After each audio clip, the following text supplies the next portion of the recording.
pay rise. Civil servants to receive revised salaries starting Tuesday.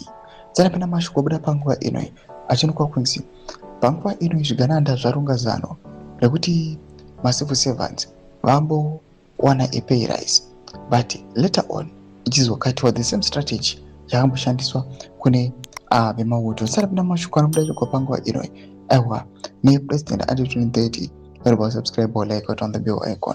Timunafenda pano mudanyira chiti uniformed forces will be the first to benefit as government begins implementing the new remuneration structure. Alert, beware. Mnangagwa was planning to implement a pay rise for civil servants with the intention of deducting it later. This is a tactic he previously used on the military. It is nothing more than an attempt to hoodwink the nation. Trust him at your own peril, not to eat it when it. Ndoma developments ari kuda panguva ino nachikora zvigananda achiachexpose achiti ndo zvarongewa izvi, so it's up to you kutrusta zvigananda or to stay away from them. Zviriitika panguva ino yatikuona kunzi pane nhau dzema planned protests dziri kurongwa dziri against the Cap 3 nezvimwe zvakadaro, trying kuya panguva ino vachi